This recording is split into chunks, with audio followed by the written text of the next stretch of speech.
Are you ready for a crazy story time today? Here we go. So the other day, I decided that I would venture out to the dollar store, which is a big deal for me because I don't typically leave my house. I usually have my groceries delivered, because I am not living a typical life at the moment. But I was tired of my groceries and whatever else that I order being messed with. So I thought, I'll just go myself. I will order a Lyft and I will go to the dollar store myself. So that's what I did. Whenever I get there, there is a fire truck, of course.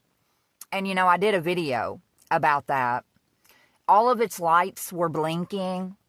And, of course, nothing was on fire. Nothing is ever on fire with these mysterious fire trucks that follow me. But the moment that I walk into the store, the workers there, they start talking to each other very loudly to make sure that I can hear them. And this woman says, "My old man, he brought me some flowers." And this guy says, Oh, that was nice. That was nice of him. And she says, "Yeah, but it was a little late.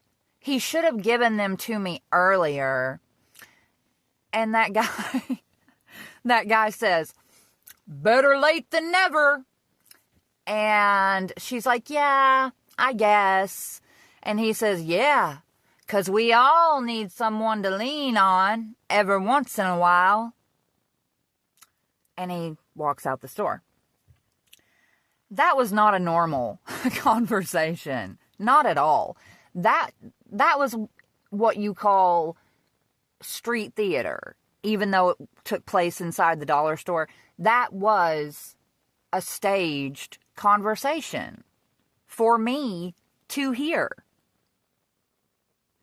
And, whenever that man said, "We all need someone to lean on," I thought to myself, it will be a cold day in hell before I ever lean on anyone from my past.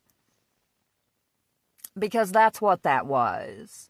That was indirect communication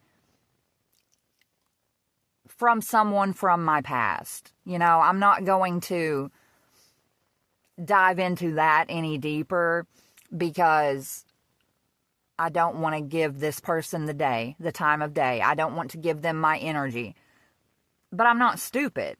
That's exactly what that was. And I know because it's happened so many other times. That is a very good indication that, yes, I am being stalked, as if I didn't know that already. That's what that was. And I mean, it's crazy. It is absolutely batshit insane. So then, whenever I left the dollar store, on the way back to my home, there is a police officer parked in the middle of traffic. And I don't mean he was pulled off on the shoulder. I mean, he was literally stopped and parked in the middle of traffic. He had his flashers on and his car door wide open. And wouldn't you know it, he was stopped directly where we needed to turn in to get back home, or to take me to my home. And this officer, he had his back hatch open on his ride, and he had a water bottle just chugging his water right there in the middle of traffic, blocking the entryway to get back to my home. Yeah. So, of course, we had to, go around and go the long way. But I'm sure that was just a coincidence too, right? Oh, the life of a targeted individual. Nuts.